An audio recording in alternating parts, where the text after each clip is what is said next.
Piece TV Bangla, মানবতা সমাধান। Oh, you who believe, give charity for the pleasure of Allah, the pleasure of Allah. Oh, you who believe, read the Quran every night of Ramadan, night of Ramadan. Welcome, oh Ramadan. It is Ramadan. It is Ramadan. প্রিয় মুসলিম এবং অমুসলিম ভাই ও বোনেরা, আসসালামু আলাইকুম ওয়া রাহমাতুল্লাহি ওয়া বারাকাতুহু।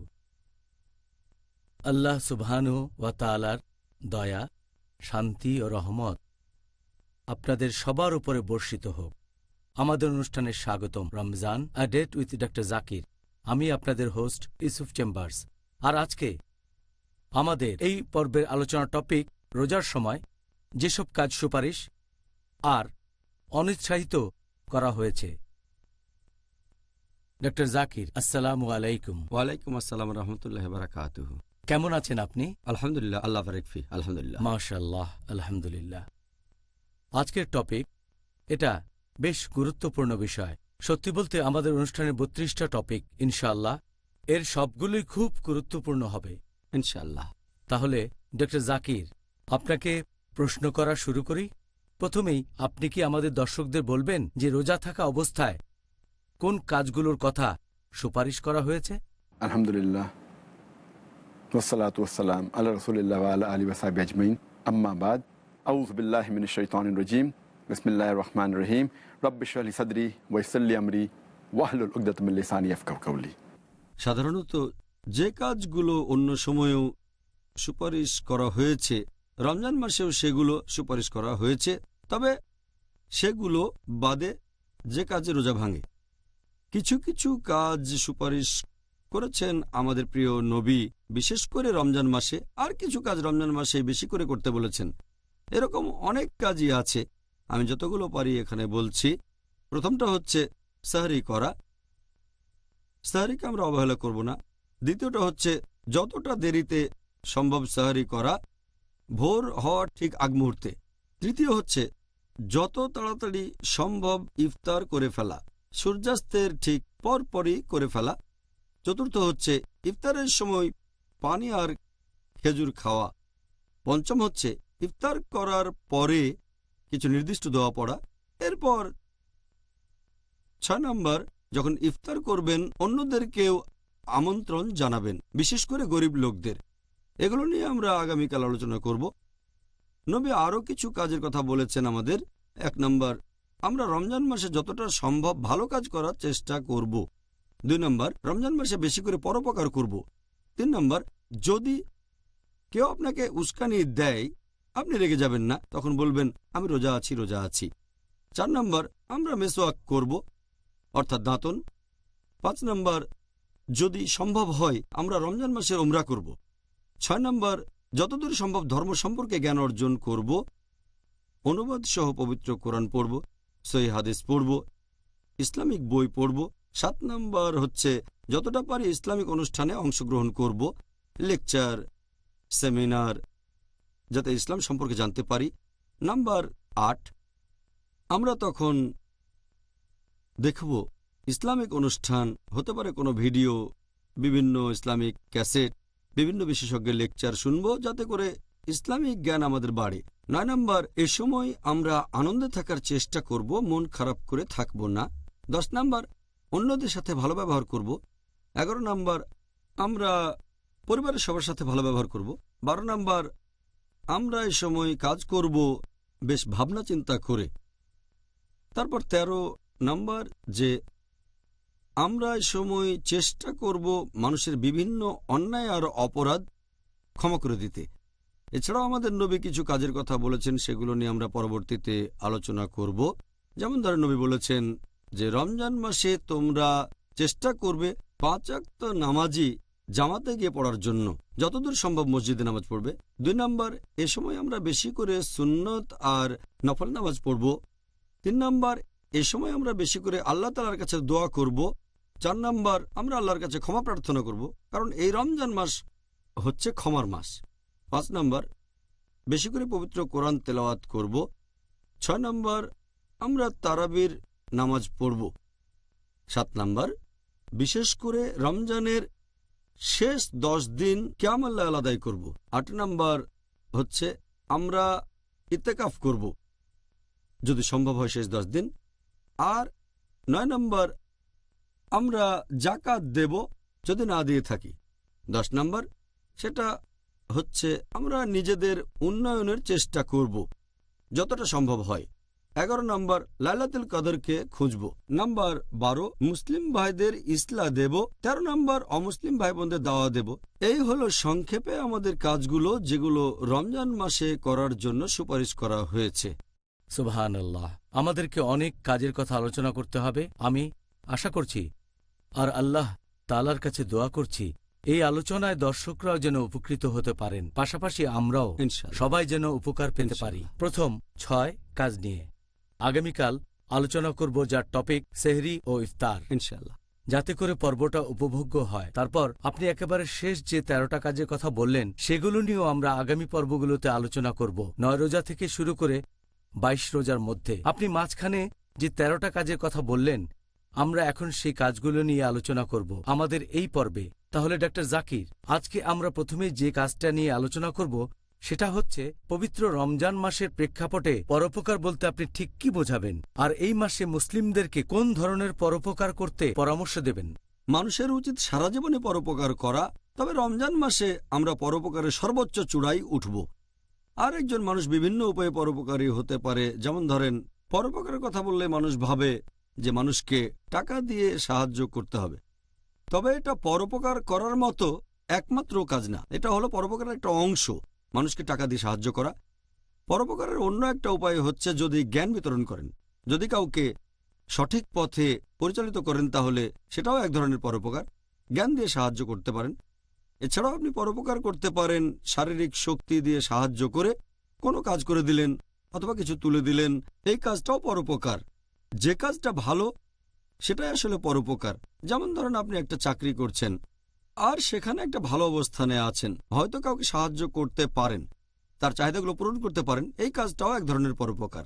তাহলে এই সব কাজই পরোপকারের মধ্যে পড়ে। আর আমাদের নবী মুহাম্মদ সাল্লাল্লাহু আলাইহি সাল্লামের একটা হাদিস বলছে, এটার উল্লেখ আছে সহিহ বুখারীতে, খণ্ড নম্বর 1, এটা আছে বুক অব রেভেলেশনে, হাদিস নম্বর 5। এখানে বলা হয়েছে যে মুহাম্মদ সাল্লাল্লাহু আলাইহি সাল্লাম তিনি হলেন পৃথিবীর মধ্যে সবচেয়ে পরোপকারী। আর এই পবিত্র রমজান মাসে পরোপকারের সর্বোচ্চ চূড়ায় থাকবেন তিনি। ফেরেশতা জিবরাইল আলাইহিস সালাম রমজান মাসে নবীর কাছে আসতেন, তাকে কোরআন পড়ে শোনাতেন। আর বলা হয়েছে যে নবী মুহাম্মদ সাল্লাল্লাহু আলাইহি সাল্লাম তিনি প্রচণ্ড বেগে চলমান বাতাসের চেয়েও পরোপকারী বেশি, পরোপকারের সর্বোচ্চ চূড়ায়। এছাড়া নবী মুহাম্মদ সাল্লাল্লাহু আলাইহি সাল্লাম বলেছেন, এটার উল্লেখ আছে তিরমিজিতে, হাদিস নাম্বার 3233, সেখানে বলা হয়েছে যে বেহেশতে এমন কিছু ঘর থাকবে যেগুলোর ভেতরটা তোমরা বাইরে থেকে দেখতে পাবে আর ভেতর থেকে বাইরেটা দেখবে। এই ঘরগুলো তৈরি করা হবে তাদের জন্য যারা পরোপকারী, যারা গরিবদের সাহায্য করে, যারা রোজা রাখে নিয়মিতভাবে আর রাতের বেলায় নামাজ পড়ে। তাহলে এই মানুষগুলোর জন্য বেহেশতে কিছু স্পেশাল ঘর থাকবে। এছাড়াও আরেকটা হাদিস, সহিহ হাদিস, এটার উল্লেখ আছে ইবনে মাজাহ, হাদিস নাম্বার 1746। নবী মুহাম্মদ সাল্লাল্লাহু আলাইহি সাল্লাম বলেছেন যে যদি কেউ কোনো রোজদার লোককে খাবার দেয়, তাহলে যে লোক খাবার খাইয়েছে সে ওই রোজদারের রোজা রাখার যে সওয়াব পাবে, একই সওয়াব সেও পাবে। সেজন্য আমরাও মানুষকে উৎসাহিত করব অন্যদের খাওয়ানোর জন্য। এই সবগুলো কাজই আসলে পরোপকার। সুবহানাল্লাহ, আমি আল্লাহর কাছে দোয়া করছি আমরা যেন পরোপকারের দিক থেকে রাসূল সাল্লাল্লাহু আলাইহি সাল্লামের কাছাকাছি যেতে পারি, ইনশাআল্লাহ। তো ডক্টর জাকির, এই পবিত্র রমজান মাস এটা হলো ক্ষমার মাস, আর আল্লাহ আমাদেরকে সুপারিশ করেছেন এই মাসে আমরা যেন একে অপরকে ক্ষমা করে দিই। আপনি কি এই ব্যাপারে বিস্তারিত বলবেন? রমজান হচ্ছে ক্ষমার মাস, আর এই মাসে আমরা আল্লাহ তাআলার কাছে ক্ষমা চাইব, আর আল্লাহ তাআলা আমাদের নির্দেশ দিয়েছেন যে আমরাও অন্যদের ক্ষমা করে দেব। পবিত্র কোরআনে এরকম অনেক আয়াত আছে যেখানে এই ব্যাপারে বিস্তারিত বলা হয়েছে। যেমন সূরা আলে ইমরান অধ্যায় 3 আয়াত 134 আল্লাহ তাআলা বলেছেন যে তোমরা ক্ষমা করো, আল্লাহ তাদের পছন্দ করেন যারা সৎ কাজ করে, তার মানে যারা ক্ষমা করে আল্লাহ তাদের পছন্দ করেন। পবিত্র কোরআনে সূরা আরফ অধ্যায় নম্বর 7 আয়াত 199 যে তোমরা ক্ষমা করো আর সৎ কাজের নির্দেশ দাও এবং তাদেরকে এড়িয়ে চলো যারা অজ্ঞ। এরপর আল্লাহ বলেছেন সূরা নূর অধ্যায় নম্বর 24 আয়াত নম্বর 22 আল্লাহ বলেছেন যে তোমরা ক্ষমা করো, তোমরা কি চাও না আল্লাহ তোমাদের ক্ষমা করুন? আল্লাহ তাআলা ক্ষমাশীল এবং পরম দয়ালু। পবিত্র কোরআনে সূরা তাগাবুন অধ্যায় নম্বর 64 আয়াত নম্বর 14 যে তোমাদের স্ত্রী এবং সন্তানদের মধ্যে কেউ কেউ আছে তোমাদের শত্রু, তবে তোমরা ভালো করবে যদি তাদের ক্ষমা করো, তাদের দোষ ত্রুটি উপেক্ষা করো এবং তাদের ক্ষমা করো। নিশ্চয়ই আল্লাহ ক্ষমাশীল এবং পরম দয়ালু। তাহলে আল্লাহ সুবহানাহু ওয়া তাআলা আমাদের মুসলিমদের সবাইকে উৎসাহিত করেছেন যে যতজন মানুষকে সম্ভব হয় তোমরা ক্ষমা করে দাও, আল্লাহ তোমাদের ক্ষমা করবেন। আর এই ক্ষমার ব্যাপারে নবীগণের জীবনী থেকে আমরা শ্রেষ্ঠ উদাহরণগুলো পাই। একটা হলো একজন নবী ইউসুফ আলাইহিস সালামের জীবনের ঘটনা। আমরা জানি যে ইউসুফ আলাইহিস সালাম তার 10 জন সৎ ভাই তার বিরুদ্ধে ষড়যন্ত্র করল, তাকে মেরে ফেলতে চাইল, কিন্তু আল্লাহ তাআলা তার জীবন বাঁচালেন। পরবর্তীতে তিনি হলেন মিশরের গভর্নর। একসময় যখন সব ভাইয়ের জীবন তার হাতের মুঠোয়, কোরআনে আছে যে তিনি বললেন তাদের উদ্দেশ্যে সূরা ইউসুফ অধ্যায় নম্বর 12 আয়াত নম্বর 92 তিনি বললেন যে আজ তোমাদের বিরুদ্ধে আমার কোনো অভিযোগ নেই, আর আল্লাহ তোমাদের ক্ষমা করুন, তিনি শ্রেষ্ঠ দয়ালু। তার মানে ইউসুফ আলাইহিস সালাম তার ভাইদের ক্ষমা করে দিলেন আর বললেন আল্লাহ দয়ালু। এছাড়া আমাদের শেষ নবী মুহাম্মদ সাল্লাল্লাহু আলাইহি সাল্লামের জীবনে আমরা ক্ষমার অনন্য দৃষ্টান্ত দেখি। যখন মক্কা বিজয় করলেন, সেখানকার মুশরিকরা, মক্কার মূর্তি পূজারীরা তার আত্মীয়দের মেরে ফেলেছে, তার চাচাকে মেরেছে, এছাড়াও অনেক সাহাবীকেও মেরেছে, কিন্তু যখন তিনি সম্পূর্ণ জিতে গেলেন তখন তাদেরকে ক্ষমা করে দিলেন। আল্লাহ পবিত্র কোরআনে বলেছেন সূরা আহজাব অধ্যায় নম্বর 33 আয়াত নম্বর 21 নিশ্চয়ই রাসূলুল্লাহর মধ্যে তোমরা দেখবে উত্তম আদর্শের দৃষ্টান্ত। এরপর পবিত্র কোরআনে সূরা ফুসিলাত অধ্যায় নম্বর 41 আয়াত নম্বর 34 আল্লাহ বলেছেন যে মন্দকে প্রতিহত করে উৎকৃষ্ট দিয়ে। তুমি হয়তো জানো না যে লোকটার মনের মধ্যে শুধু তোমার প্রতি ঘৃণা আছে, তুমি দেখবে সে তোমার খুব অন্তরঙ্গ বন্ধু হয়ে গেছে। তার মানে খারাপ কাজকে প্রতিহত করবেন ভালো কাজ দিয়ে, এটাই সবচেয়ে ভালো। আল্লাহ এটা আবার বলছেন সূরা শুরা অধ্যায় নম্বর 42 আয়াত নম্বর 37 আল্লাহ এখানে তাদের কথা বলছেন যারা পরকালে বেহেশতে যাবে।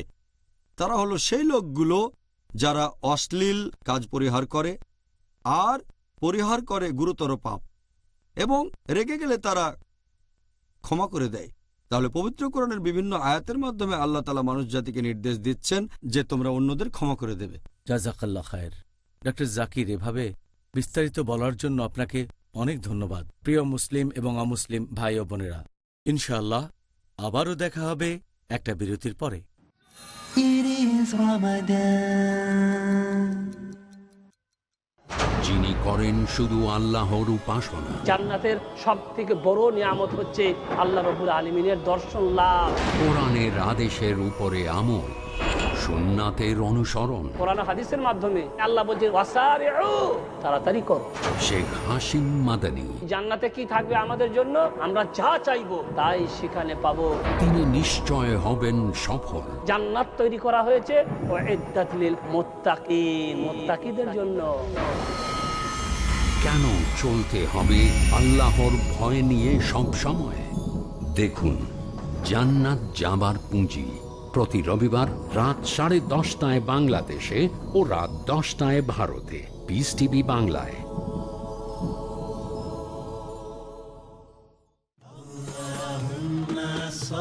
নবীজি মুহাম্মদ সাল্লাল্লাহু আলাইহি ওয়াসাল্লামের মণিমুক্তা। আবু মাসউদ আনসারী রাদিয়াল্লাহু আনহু থেকে বর্ণিত, রাসূলুল্লাহ সাল্লাল্লাহু আলাইহি ওয়াসাল্লাম বলেন, যে ব্যক্তি কল্যাণের রাস্তা দেখাবে সে ব্যক্তি ওই পরিমাণ নেকি পাবে যে পরিমাণ নেকি তার উপর আমলকারী পাবে। সহিহ মুসলিম 3য় খণ্ড নেতৃত্ব অধ্যায়, অনুচ্ছেদ 791, হাদিস নম্বর 4665। يا رفيع الشان والدرج. It is Ramadan.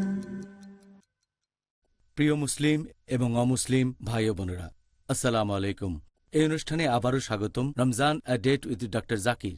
আমি আপনাদের হোস্ট ইউসুফ চেম্বার্স। আর আমাদের আজকের পর্বে আলোচনার টপিক রোজা অবস্থায় যেগুলো সুপারিশ আর নিরুৎসাহিত করা হয়েছে। পরের প্রশ্নটা হলো রেগে যাওয়া সম্পর্কে। রমজান মাসে আমরা কিভাবে রাগটাকে দমন করে রাখব? লোকজন এই রমজান মাসে রোজা রাখে, এই সময় তারা রাগ দেখায়। এখন এই রমজান মাসে তাদের রেগে যাওয়ার কি কোনো রকম যৌক্তিকতা আছে?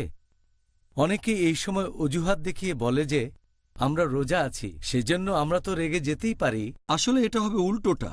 যদি কেউ রোজা থাকে সে তখন রেগে যাবে না, কারণ আল্লাহ পবিত্র কোরআনে বলেছেন সূরা বাকারা অধ্যায় নম্বর 2 আয়াত 183 যে তোমাদের জন্য সিয়ামের বিধান দেওয়া হলো যেমন বিধান দেওয়া হয়েছিল তোমাদের পূর্ববর্তীগণকে, যাতে করে শিখতে পারো আত্মসংযম।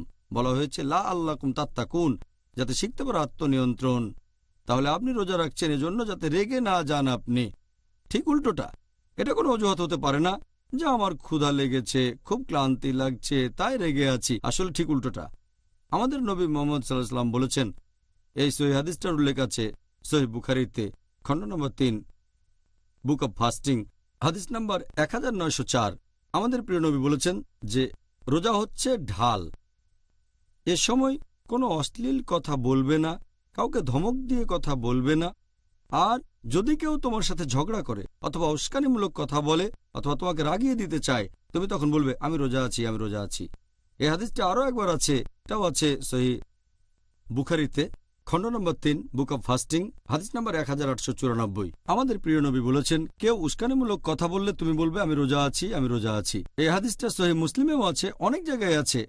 আমাদের নবী মুহাম্মদ সাল্লাল্লাহু আলাইহি ওয়াসাল্লাম বলেছেন, এটা আছে সহিহ বুখারীতে খণ্ড নম্বর 8 বুক অব ম্যানার্স হাদিস নম্বর 6114। আমাদের নবী বলেছেন যে সেই লোক সবচেয়ে শক্তিশালী নয় যে গায়ের জোরে আরেকজনকে হারিয়ে দেয়। যে গায়ের জোরে আরেকজনকে হারিয়ে দেয় সে সবচেয়ে শক্তিশালী নয়, বরং সবচেয়ে শক্তিশালী হলো সেই লোক যে কারো উপর রেগে যাওয়ার পরও তাকে ক্ষমা করে দেয়, যে রাগ কন্ট্রোল করে।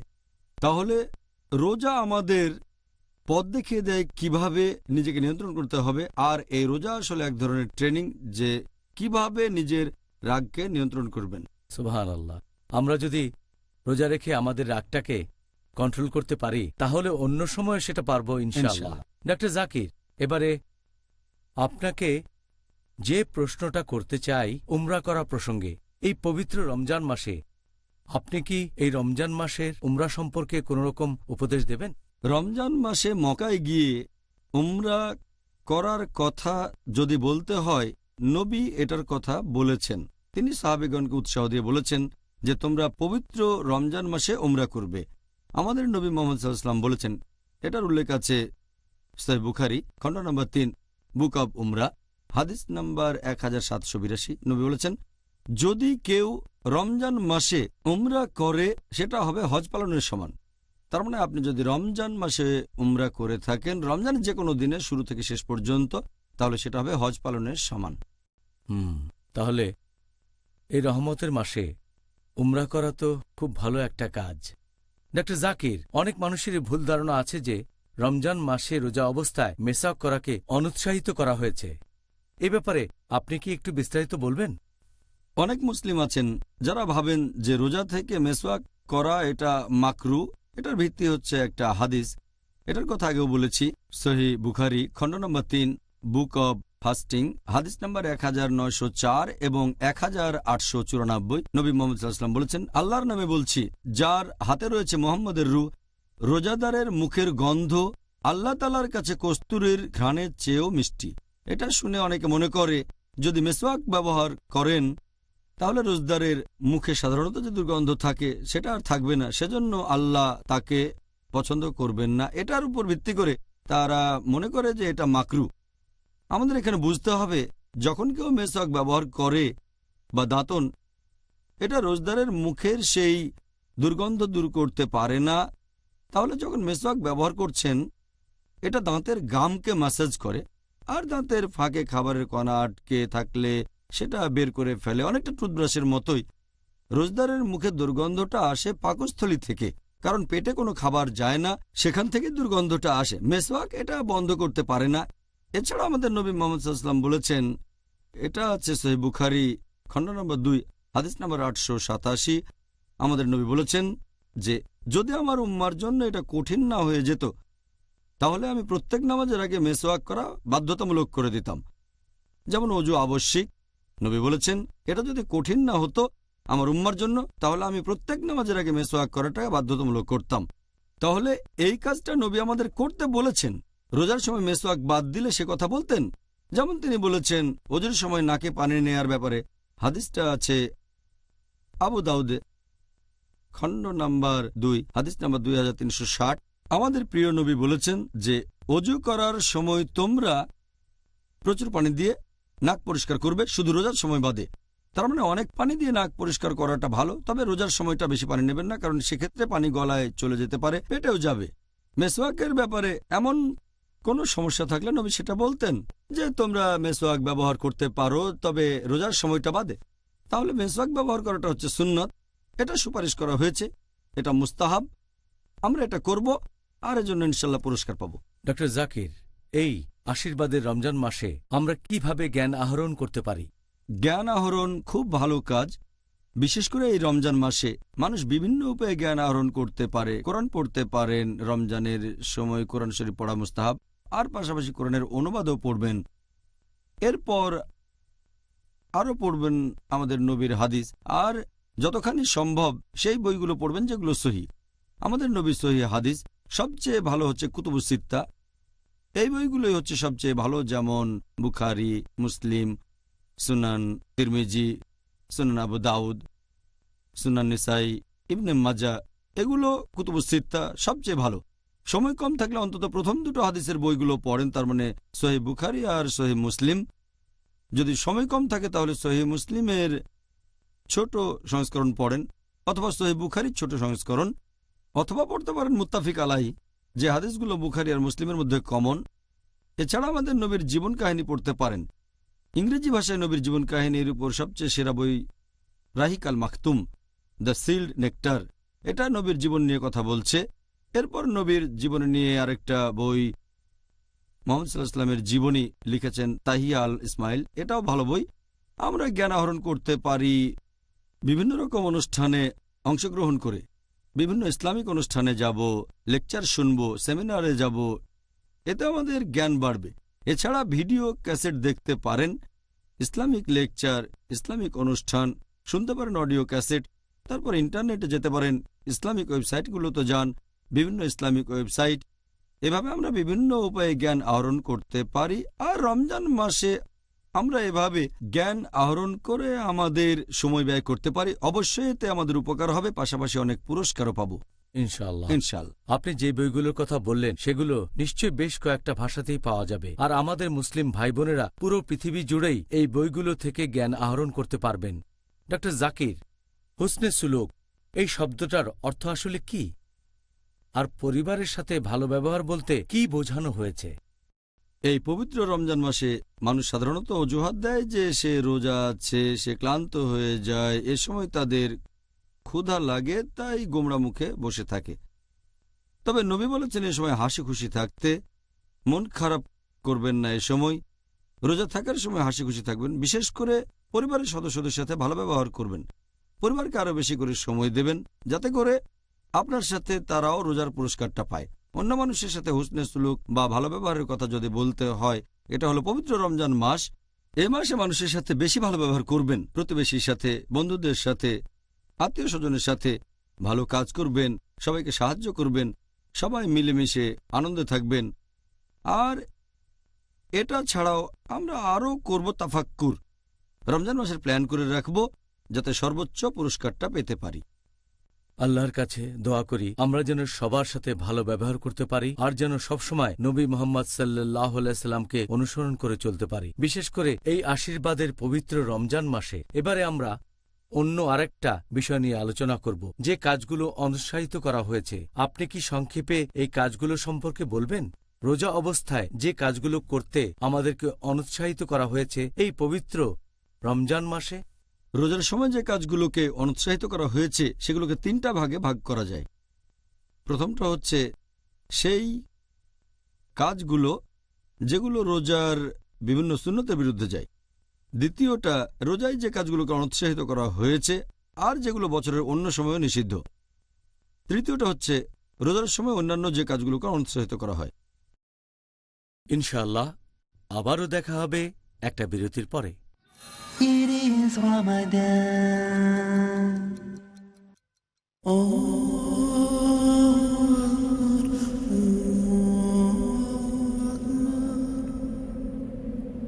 أشهد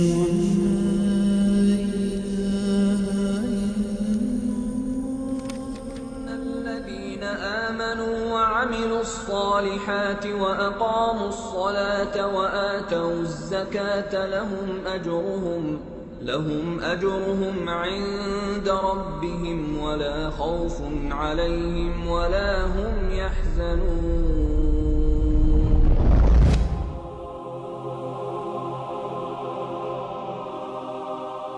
আসসালামু আলাইকুম। ওয়ালাইকুম সালাম। আসসালামু আলাইকুম। আমি আমাদের এই ধর্মের আসল সৌন্দর্য অন্যদের কাছে ছড়ানোর জন্য চেষ্টা করছি, কিন্তু দুর্ভাগ্যবশত আমি ইসলামের বাণী ছড়ানোর কোনো উপায় খুঁজে পাইনি। আমার কাছে এর সমাধান আছে। যেহেতু আমি কোনো আলিম নই, তাই আমি বেছে নিয়েছি পিস টিভিকে, একটি আন্তর্জাতিক খ্যাতি সম্পন্ন ইসলামিক টেলিভিশন চ্যানেল। একটা টেলিভিশন চ্যানেলকে কি জাকাত দেওয়া যাবে? হ্যাঁ সত্যি, যদি এটা হয় non profit Islamic television channel piece TV নয়, কেন নয়? পৃথিবীর বড় বড় আলেমগণের নিকট থেকে ফতোয়া এসেছে যা বলে যে জাকাত দেওয়া যাবে কোনো অলাভজনক ইসলামিক স্যাটেলাইট টেলিভিশন চ্যানেলকে, যার মূল লক্ষ্য হচ্ছে ইসলামের সঠিক বাণী ছড়িয়ে দেওয়া। পিস টিভির সাথে থাকুন। আপনার জাকাত ও দানের অর্থ পাঠাতে পারেন IRFI Al Ryan Bank 47 Calthorpe Road, Birmingham, UK. Postcode B151TH. Pound account number 01132301. IBAN GB49 ARAY 30008301 132301. Sort code 300083. Swift BIC code ARAY GB22. টাকা পাঠিয়ে আমাদের ইমেল করুন support@peacetv.tv। পিস টিভি, মানবতার সমাধান।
পিস টিভি বাংলা, মানবতার সমাধান। It is Ramadan. প্রিয় মুসলিম এবং অমুসলিম ভাই ও বোনেরা, আসসালামু আলাইকুম। এই অনুষ্ঠানে আবারও স্বাগতম। Ramzan a date with doctor Zakir. আমি আপনাদের হোস্ট ইউসুফ চেম্বার্স। আর আমাদের আজকের পর্বে আলোচনার টপিক রোজা অবস্থায় যেগুলো সুপারিশ আর নিরুৎসাহিত করা হয়েছে। ডক্টর জাকির, আপনি কি সেই কাজগুলোর কথা বলবেন যেগুলোকে অনুৎসাহিত করা হয়েছে, একই সাথে রোজার সুন্নতেরও বিরুদ্ধে যায়? যে কাজগুলো নবীর সুন্নতের বিরুদ্ধে যায়, আমি আগে কিছু সুপারিশ করা কাজের কথা বলেছি, এটা তার বিপরীত। যেমন 1 নম্বর, আমরা শব্দ করে নিয়ত করব না। রোজা থাকার সময় নিয়তটা আমরা শব্দ করে বলবো না।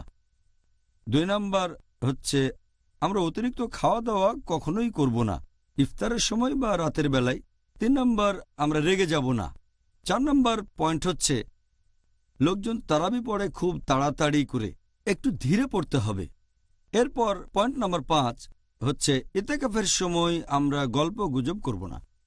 এবার আমাদের সেই কাজগুলো সম্পর্কে বলেন যেগুলো রমজান বাদে অন্য সময়েও নিষিদ্ধ। এখন আমরা সেইগুলো সম্পর্কে জানতে চাই।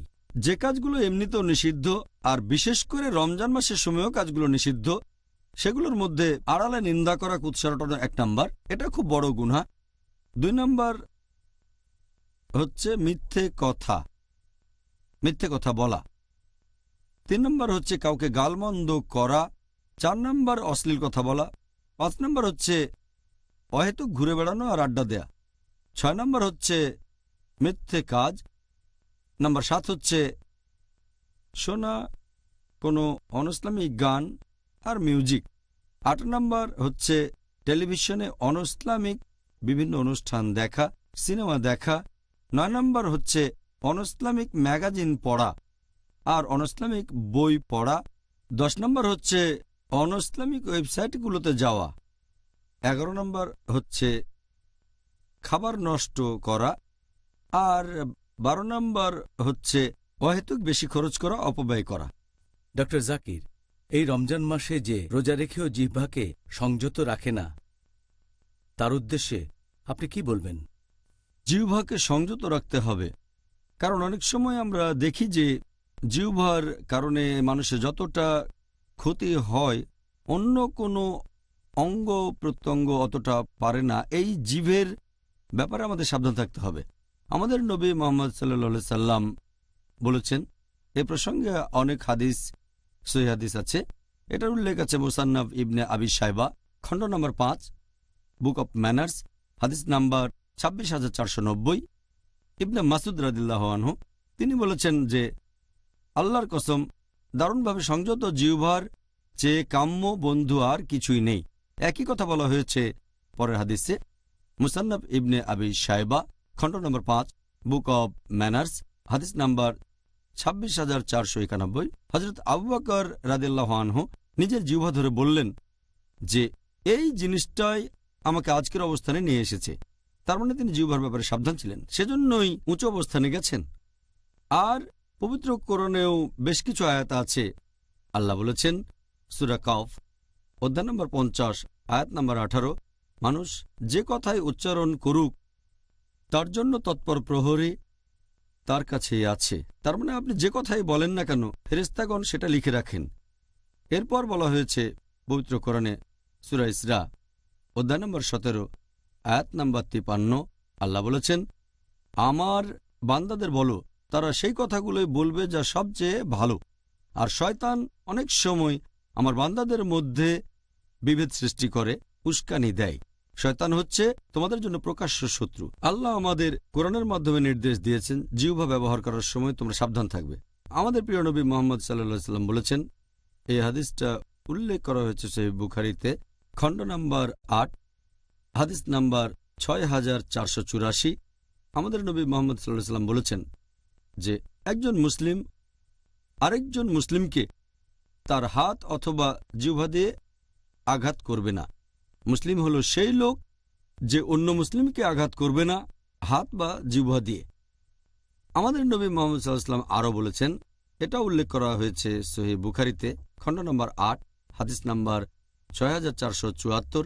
আমাদের প্রিয় নবী বলেছেন, যদি কেউ এই নিশ্চয়তা দিতে পারে যে সে তার মুখের কথাকে সংযত রাখবে, অর্থাৎ জিহ্বার কথা, এছাড়াও নিজের গোপন অঙ্গকে সংযত করে রাখবে, তাকে বেহেশতের নিশ্চয়তা দেওয়া হবে। যে ব্যক্তি নিশ্চিত করতে পারবে যে নিজের জিহ্বার গোপন অঙ্গকে সংযত রাখবে, তাকে বেহেশতের নিশ্চয়তা দেওয়া হবে।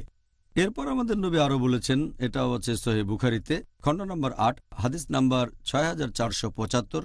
নবী বলেছেন যে লোক আল্লাহ এবং শেষ বিচারের দিনে বিশ্বাস করে সে হয় ভালো কথা বলবে অথবা চুপ করে থাকবে। তার মানে যখন মুখ খুলবেন ভালো কথা বলবেন অথবা চুপ থাকবেন। আর নবী আরও বলেছেন, এটা আছে সহিহ বুখারীর কয়েকটা হাদিসে। খণ্ড নম্বর 3 বুক অব ফাস্টিং, হাদিস নম্বর 1894 এবং 1904, যে রোজা হচ্ছে ঢাল। রোজা আমাদের পাপ থেকে রক্ষা করে আর আমাদের আত্মনিয়ন্ত্রণ শেখায়, আর সেজন্য আমরা জিহ্বাকে সংযত রাখবো, এটাই সবচেয়ে ভালো। ধন্যবাদ ডক্টর জাকির। আর আমার মনে হয় এই কাজটা আমাদের সবসময় করা উচিত, শুধু রমজান মাসে নয়। এবারের প্রশ্নটাও গুরুত্বপূর্ণ, রোজা রেখে মিথ্যা বলা, মিথ্যা কাজ করা। আমি জানতে চাচ্ছি যে এই রমজান মাসে কেউ যদি রোজা রেখে এভাবে মিথ্যা কথা বলে তার ক্ষেত্রে কি হবে? যদি কেউ মিথ্যে কথা বলে বা মিথ্যে কাজ করে রমজান মাসে, আমাদের নবী মুহাম্মদ সাল্লাল্লাহু আলাইহি ওয়াসাল্লাম বলেছেন, এটা আছে সহিহ বুখারীতে, খণ্ড নম্বর 3 বুক অব ফাস্টিং, হাদিস নম্বর 1903, যদি কেউ তার মিথ্যে কাজ আর মিথ্যে কথাগুলো বাদ না দিয়ে থাকে, তাহলে তার পানাহার থেকে বিরত থাকাতে আল্লাহ সুবহানাহু ওয়া তাআলার কোনো প্রয়োজন নেই। যদি কেউ মিথ্যে কাজ করে আর অনবরত মিথ্যে কথা বলে যায়, তার পানাহার থেকে বিরত থাকায় আল্লাহর প্রয়োজন নেই। তার মানে এতে তার রোজাটা কিন্তু ভেঙে যাবে না। রোজা রেখে মিথ্যে বললে রোজা ভেঙে যাবে না, তবে রোজা রাখার যে পুরস্কার পাবেন সেটা কমে যাবে। যদি কোনো গুনাহ করে থাকেন, কোন মিথ্যে বলেন, তাহলে তখন রোজা থাকার যে পুরস্কারটা পেতেন সেটা কমে যাবে, বাতিলও হয়ে যেতে পারে। আমাদের প্রিয় নবী মুহাম্মদ সাল্লাল্লাহু আলাইহি ওয়াসাল্লাম আরও বলেছেন, এটার উল্লেখ আছে ইবনে মাজাহ, খণ্ড নম্বর 3 বুক অব ফাস্টিং, হাদিস নাম্বার 1690, অনেক মানুষ রোজা রাখে কিন্তু সেজন্য কোনো পুরস্কার পায় না। তারা রোজা অবস্থায় শুধু নিজেদের ক্ষুধা সংযত করে। তার মানে আপনি যদি রোজা রেখে মিথ্যে কথা বলেন, মিথ্যে কাজ করেন, তাহলে পুরস্কারটা পাবেন না। এখানে শুধু ক্ষুধাকে সংযত করছেন, খাবার খাননি, ডায়েটিং করেছেন। আসল যে উদ্দেশ্য নিজেকে নিয়ন্ত্রণ করা, সেটা করেননি। আল্লাহ আমাদের শক্তি দিন আর সাহায্য করুন, যাতে করে আমরা ভালো কাজ করতে পারি, ইহকাল আর পরকাল দুই জায়গাতে উপকৃত হতে পারি। পরের প্রশ্ন, এই পবিত্র রমজান মাসে পেছন থেকে নিন্দা করা আর কুৎসা রটানোর অপকারিতাগুলো কি কি হতে পারে? একটা বড় মাপের গুনাহ ইসলাম অনুযায়ী কুৎসা রটানো, পেছন থেকে নিন্দা করা। আল্লাহ পবিত্র কোরআনে বলেছেন সূরা হুমাজা, অধ্যায় নম্বর 104, আয়াত নম্বর 1, ওয়াইলুল লিকুল্লি হুমাযাতিল লুমাযা, দুর্ভাগ্য তার যে পশ্চাতে ও সম্মুখে লোকের নিন্দা করে। সে দুর্ভাগা যে সামনে আর পেছনে মানুষের নিন্দা করে। আর আল্লাহ পবিত্র কোরআনে বলেছেন সূরা হুজুরাত, অধ্যায় নম্বর 49, আয়াত নম্বর 12, অনুমান থেকে দূরে থাকো, কারণ অনুমান কোনো কোনো ক্ষেত্রে পাপ। আর তোমরা একে অন্যকে পেছন থেকে নিন্দা করো না। তোমরা কি তোমাদের মৃত ভাইয়ের মাংস খেতে চাইবে? এরপর আল্লাহরও বলেছেন যে তোমরা এটাকে ঘৃণ্য মনে করো। এখানে আল্লাহ তুলনা করেছেন যে পেছন থেকে নিন্দা করে সে তার মৃত ভাইয়ের মাংস খায়। এখন ভাইয়ের মাংস খাওয়াই তো হারাম। এখানে আরো বলা হয়েছে মৃত ভাইয়ের মাংস। মৃত কারো মাংস খাওয়া হারাম, তাহলে পেছন থেকে নিন্দা করা 2 গুণ পাপ। শুধু ভাইয়ের মাংস খাওয়াই না, এটা মৃত ভাইয়ের মাংস খাওয়া, তাহলে এটা খুব বড় গুনাহ। আর আমাদের নবী মুহাম্মদ সাল্লাল্লাহু আলাইহি ওয়াসাল্লাম বলেছেন, এটার উল্লেখ আছে সহিহ মুসলিমে, খণ্ড নম্বর 4, হাদিস নাম্বার 6265। এখানে নবী মুহাম্মদ সাল্লাল্লাহু আলাইহি ওয়াসাল্লাম বলেছেন সাহাবীগণকে, তোমরা কি জানো পেছন থেকে নিন্দা কি? তারা বললেন, আল্লাহর রাসূলই সবচেয়ে ভালো জানেন। তখন নবী মুহাম্মদ সাল্লাল্লাহু আলাইহি ওয়াসাল্লাম বললেন, যদি কোনো লোক অন্যজনের সম্পর্কে নিন্দা করে তার পেছন থেকে, যেটা সেই লোক হয়তো পছন্দ করবে না, এটাই পেছন থেকে নিন্দা করা। কারো পেছন থেকে তার সম্পর্কে বলছি যা সে পছন্দ করবে না, এটাই পেছন থেকে নিন্দা করা। সেখানে একজন সাহাবা প্রশ্ন করলেন যে, হে রাসূল, যদি পেছন থেকে বলা কথাটা সত্যি হয়, যার নিন্দা করা হচ্ছে তার যদি সেই দোষটা থাকে? নবী তখন বললেন, যদি তোমার কথা সত্যি হয় যে নিন্দা সত্যি, তাহলে এটা পেছন থেকে নিন্দা করা, তা না হলে হবে মিথ্যে অপবাদ। তাহলে পেছন থেকে নিন্দা খুব বড় গুনাহ। আরেকটা সহিহ হাদিস, এটা আছে সুনান আবু দাউদ, খণ্ড নম্বর 3, বুক অব ম্যানার্স, হাদিস নাম্বার 4857। হযরত আয়েশা রাদিয়াল্লাহু আনহা, আমাদের নবীর স্ত্রী, নবীর কাছে সাফিয়ার কথা বলছেন। বলতে গিয়ে তিনি বললেন যে সে আকারে ছোটখাটো।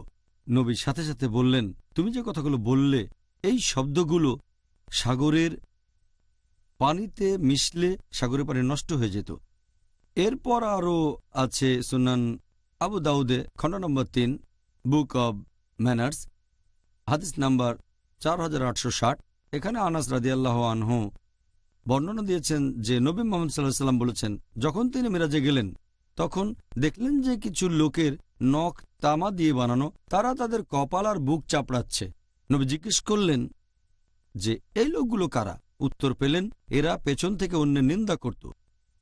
তার মানে পেছন থেকে নিন্দা করা খুব বড় গুনাহ, আর এই গুনাহ থেকে সবাইকে আমাদের সংযত থাকতে হবে। আমাদের অনেকে এটা না জেনে করে থাকে, তারা বুঝতে পারে না যে এটা খুব বড় গুনাহ, এটা থেকে বিরত থাকতে হবে।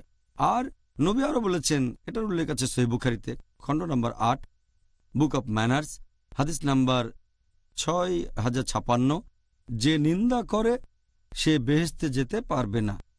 এই হাদিসগুলো থেকে জানলাম আমরা সাবধান থাকবো, জিহ্বাকে সংযত রাখবো, বিশেষ করে পেছন থেকে নিন্দা আর কুৎসা রটানো থেকে।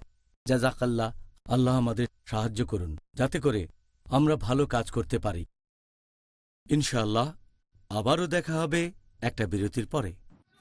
It is Ramadan.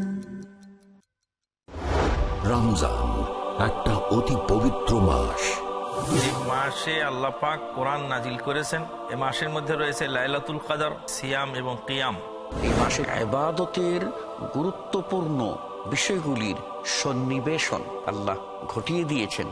আল্লাহ রাসূল সাল্লাল্লাহু আলাইহি ওয়াসাল্লাম বলছেন যে এই উম্মাত ততদিন কল্যাণের উপর প্রতিষ্ঠিত থাকবে যতদিন তারা সূর্য অস্ত যাওয়ার সাথে সাথে ইফতার করবে। ইবাদতের জগতে সিয়ামের দৃষ্টান্ত কোনো ইবাদত নেই। রমজানের প্রবেশের সাথে সাথে সমস্ত জাহান্নামের দরজাগুলিকে বন্ধ করে দেওয়া হয় এবং এরপরে জান্নাতের দরজাগুলি খুলে দেওয়া হয়। আল্লাহর সন্তুষ্টির আশায় ইবাদতের নিয়তে খাওয়া পান করা, জৈবিক চাহিদা পূর্ণ করা থেকে বিরত থাকার নাম হলো সাওম। জানুন মাহে রমজানের গুরুত্বপূর্ণ বিষয়গুলো। দেখুন তোহফায়ে রমজান প্রতিদিন সন্ধ্যা 6টায় ও পুনঃ সম্প্রচার সকাল 8টায় বাংলাদেশে পিস টিভি বাংলায়।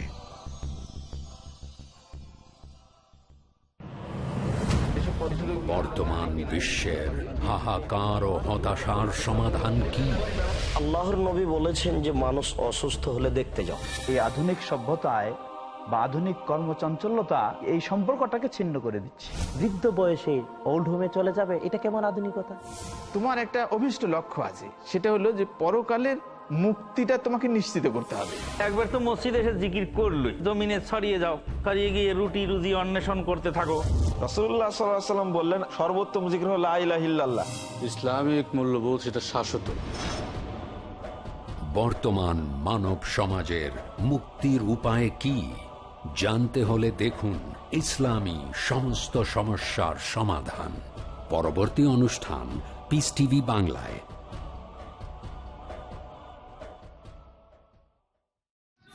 It is Ramadan. প্রিয় মুসলিম এবং অমুসলিম ভাই ও বোনেরা, আসসালামু আলাইকুম। এই অনুষ্ঠানে আবারও স্বাগতম। Ramzan a date with doctor Zakir. আমি আপনাদের হোস্ট ইউসুফ চেম্বার্স। আর আমাদের আজকের পর্বে আলোচনার টপিক রোজা অবস্থায় যেগুলো সুপারিশ আর নিরুৎসাহিত করা হয়েছে। ডক্টর জাকির, রোজার সময় যে কাজগুলো করতে অনুৎসাহিত করা হয়েছে সেগুলো এখনো আলোচনা করিনি। আপনি কি এখানে অন্যান্য কাজগুলির কথা বলবেন যেগুলোকে রমজান মাসে অনুৎসাহিত করা হয়েছে? রমজান মাসে অন্যান্য যে কাজগুলোকে অনুৎসাহিত করা হয়েছে সেগুলো হচ্ছে, অনেক মানুষ সারাদিন ধরে ঘুমায় কারণ সারা রাত জেগেছিল, শুধু নামাজ পড়ার সময়টায় ওঠে আবার ঘুমায়। রাতকে দিন আর দিনকে রাত বানিয়ে ফেলে। রোজা রাখার উদ্দেশ্য তো সেটা না। 2 নাম্বার, অনেক মানুষ অলস বসে থাকে, দিনের বেলায় কাজ করতে চায় না। 3 নাম্বার, রোজা রেখে অনেক লোকজন দিনের বেলায় সময় কাটাতে চায় খেলাধুলা করে, বিনোদনের মধ্যে। এই সময়টাতে এমন সব কাজ করবেন যেগুলো আমাদের নবীর সুন্নত। 4 নাম্বার, অনেকেই ইফতার পার্টি দেয় মানুষকে দেখানোর জন্য, আল্লাহ সুবহানাহু ওয়া তাআলা সন্তুষ্টির জন্য না। 5 নাম্বার, অনেকের বাসায় মহিলাদের বিভিন্ন রকম খাবার দাবার রান্না করতে বলে থাকে তারা, সাহরি আর ইফতারের জন্য। এতে করে রমজানের সময়টায় বাসার মহিলারা তাদের বেশিরভাগ সময় কাটায় রান্নাঘরে বসে। সময় কাটানো উচিত ছিল আল্লাহ সুবহানাহু ওয়া তাআলার ইবাদত করে।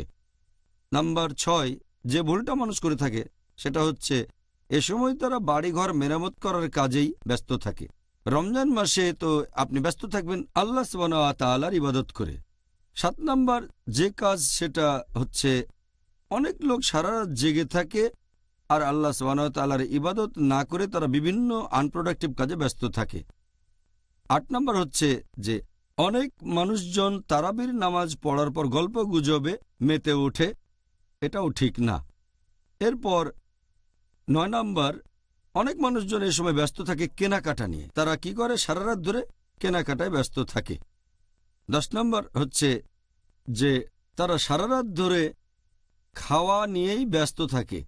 11 নাম্বার অনেকেই রাতের বেলায় গল্প গুজব করে বেড়ায়, বাইরে ঘুরে বেড়ায়, আল্লাহ সুবহানাহু ওয়া তাআলার ইবাদত করে না। এরপর 12 নাম্বারটা হচ্ছে অনেকেই রমজান মাসের শেষ 10 দিনে অন্য সব কাজ বাদ দিয়ে ঈদের প্রস্তুতি নিতে থাকে, আল্লাহ সুবহানাহু ওয়া তাআলার ইবাদত করে না।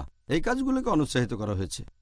আল্লাহ যেন আমাদের সামর্থ্য দেন যাতে করে আমরা এই পবিত্র রমজান মাসের সময়টাকে ভালোভাবে কাজে লাগাতে পারি। ডক্টর জাকির, এই আশীর্বাদের মাস রমজানে ধর্মীয় জ্ঞান, তার মানে ইসলামিক জ্ঞান অর্জন করার উপরে এত গুরুত্ব দেওয়া হয়েছে কেন? জ্ঞান আহরণের কথা যদি বলতে হয়, পবিত্র কোরআনে আল্লাহ মানুষের জন্য প্রথম যে নির্দেশটা দিয়েছেন সেটা নামাজ পড়া না, রোজা রাখা না, হজ পালন করা না, সেটা হচ্ছে ইকরা। আল্লাহ পবিত্র কোরআনে বলেছেন সূরা ইকরা বা সূরা আলাক অধ্যায় নম্বর 96 আয়াত নম্বর 1, ইকরা বিসমি রাব্বিকাল্লাযী খালাক খালাকাল ইনসানা মিন আলাক। আয়াত 1 ও 2 এর মানে পড়ো, পাঠ করো তোমার প্রভুর নামে যিনি সৃষ্টি করেছেন, যিনি মানুষকে সৃষ্টি করেছেন জোকের মতো ঝুলে থাকা বস্তু থেকে। তাহলে পবিত্র কোরআনে মানুষ জাতিকে সবার প্রথমে যে নির্দেশটা দেওয়া হয়েছে সেটা হচ্ছে পড়ো। এখানে শুধু পড়ার কথাই বলা হয়নি, বলা হয়েছে যে পড়ো তোমার প্রতিপালকের নামে। তার মানে পড়া গুরুত্বপূর্ণ, জ্ঞান আহরণ করা গুরুত্বপূর্ণ, তবে আল্লাহ সুবহানাহু ওয়া তাআলার জ্ঞান অর্জন করা, দিন সম্পর্কে জানা, সেটাও সবচেয়ে গুরুত্বপূর্ণ। আর আল্লাহ পবিত্র কোরআনে বলেছেন সূরা মুজাদ্দিলা অধ্যায় নম্বর 58 আয়াত নম্বর 11, বলা হয়েছে আল্লাহ সুবহানাহু ওয়া তাআলা সেই সব মানুষকে মর্যাদায় উন্নীত করবেন যারা ঈমান এনেছে এবং জ্ঞান আহরণ করেছে।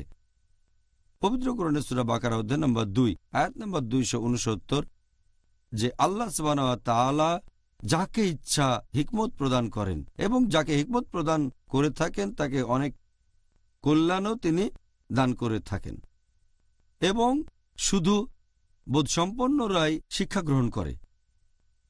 আমাদের প্রিয় নবী মুহাম্মদ সাল্লাল্লাহু আলাইহি ওয়াসাল্লাম তিনিও বলেছেন, উল্লেখ আছে সহিহ বুখারীতে খণ্ড নম্বর 1 হাদিস নম্বর 71, আমাদের নবী বলেছেন যে আল্লাহ সুবহানাহু ওয়া তাআলা যাদেরকে অনুগ্রহ করতে চান তাদেরকে তিনি ধর্মীয় জ্ঞানে এগিয়ে দেন, মানে তাদেরকে ধর্মীয় জ্ঞান দান করেন। তাহলে আল্লাহ যাদের সাহায্য করতে চান তাদেরকে তিনি ধর্ম সম্পর্কে জ্ঞান দান করে থাকেন।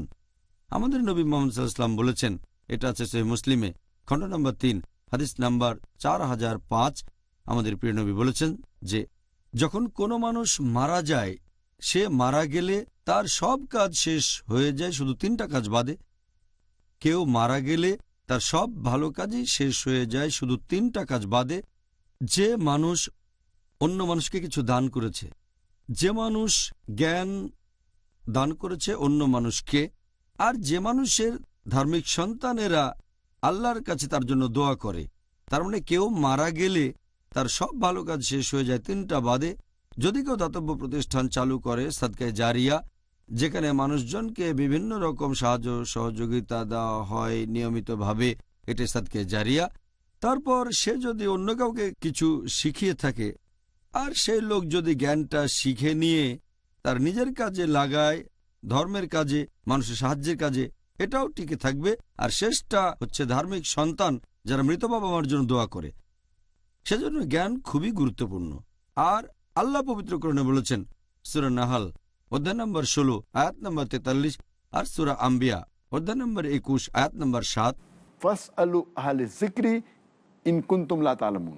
যদি তোমরা না জানো তাহলে এ ব্যাপারে জ্ঞানীদেরকে জিজ্ঞেস করো। আল্লাহ বলেছেন জ্ঞানীদেরকে জিজ্ঞেস করো। সেজন্য যে মানুষটার জ্ঞান আছে তার অবস্থানটাও অনেক উপরে। সেই মানুষের পরীক্ষায় পাশ করার সম্ভাবনা বেশি যে আখিরাতে ভালো ফলাফল করে থাকে। আর এজন্যই আল্লাহ তাআলা জ্ঞান অর্জনকে সবচেয়ে বেশি গুরুত্ব দিয়েছেন, বিশেষ করে রমজান মাসে। এই মাসে আমরা জ্ঞান অর্জন করব, বেশি করে জ্ঞান আহরণ করব আর সেটা অন্যদের মাঝে ছড়িয়ে দেব। আজকের অনুষ্ঠানের শেষ প্রশ্ন, সেটা হচ্ছে মিউজিক নিয়ে। অনেক মুসলিমই মনে করে যে ইসলামে মিউজিকের অনুমতি আছে।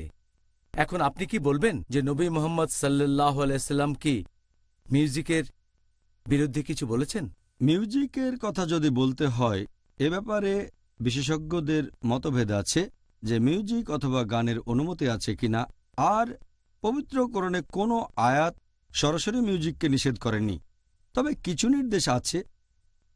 আল্লাহ পবিত্র কোরআনে বলেছেন, সূরা লুকমান অধ্যায় নম্বর 31 আয়াত নম্বর 6 বলা হয়েছে যে মানুষদের মধ্যে কেউ কেউ অজ্ঞতাবশত আল্লাহর পথ থেকে বিচ্যুত করার জন্য অসার বাক্য ক্রয় করে, আর এভাবে মানুষকে দূরে নিয়ে যায় আল্লাহ সুবহানাহু ওয়া তাআলার পথ থেকে।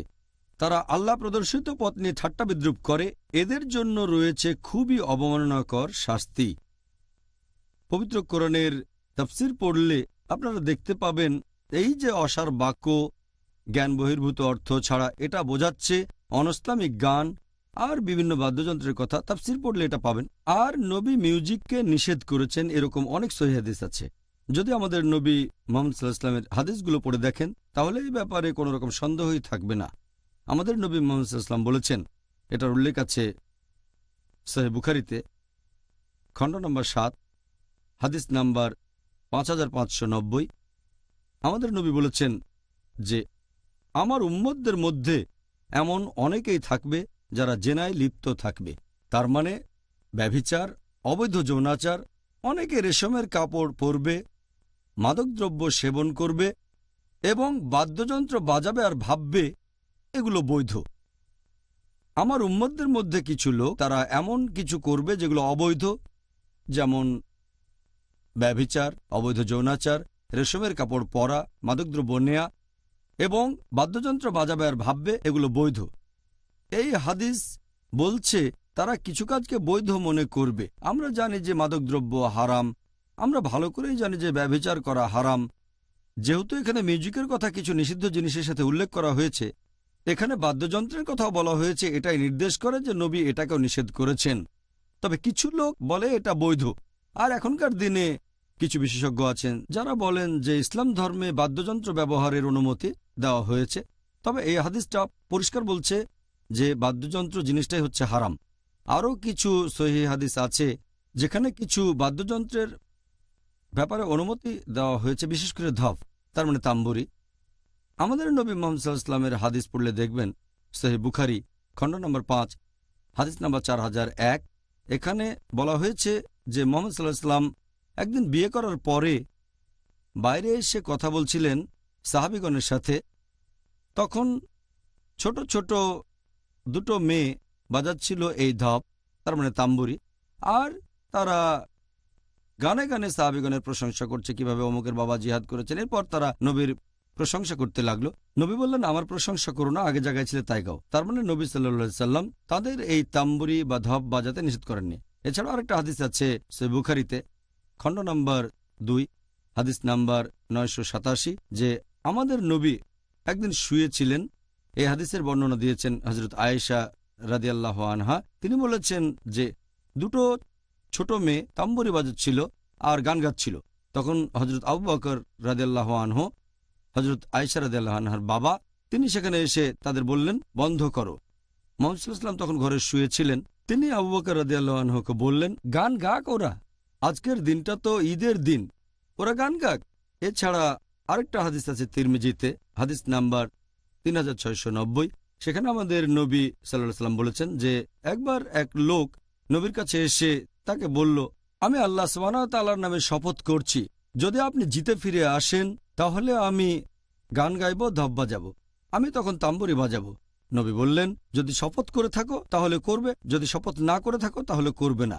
এই হাদিসটাও আমাদের বলছে বিভিন্ন ধরনের বাদ্যযন্ত্র আসলে হারাম, শুধুমাত্র ধপ, তার মানে তাম্বুরি বাদে। নবী কখনো কখনো এটার অনুমতি দিয়েছেন।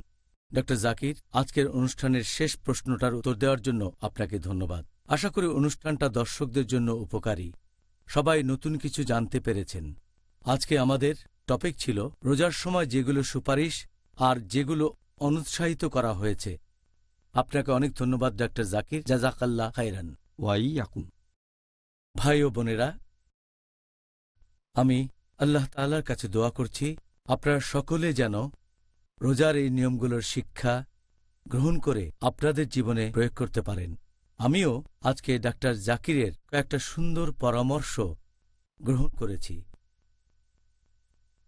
তাহলে আগামীকাল আমাদের আবারও দেখা হবে একই সময়ে, আর সেদিন আলোচনার টপিক হবে সেহরি এবং ইফতার। আসসালামু আলাইকুম ওয়া রাহমাতুল্লাহি ওয়া বারাকাতুহু। حافظين ذاكرين قانتين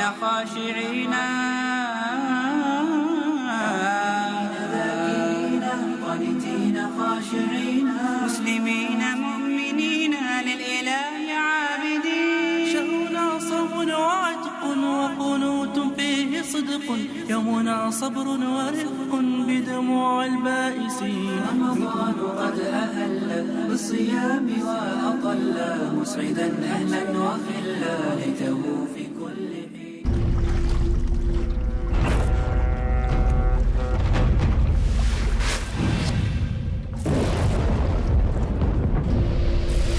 লকার আপনার সম্পদকে সুরক্ষিত না রাখতে পারে, বিনিয়োগ আপনার সম্পদকে না বৃদ্ধি করতে পারে, কিন্তু যাকাত দিলে নিশ্চয়ই আপনার সম্পদ বাড়বে, থাকবে সুরক্ষিত এবং পবিত্র। পিস টিভির সাথে থাকুন। আপনার জাকাত ও দানের অর্থ পাঠাতে পারেন IRFI Al Ryan Bank 47 Calthorpe Road, Birmingham, UK. Post code B151TH। Pound account number 01132301। IBAN GB 49 ARAY 30008301 132301। Sort code 300083। Swift BIC code ARAY GB 22। টাকা পাঠিয়ে আমাদের ইমেল করুন support@peacetv.tv। পিস টিভি, মানবতার সমাধান।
পিস টিভি বাংলা, মানবতার সমাধান।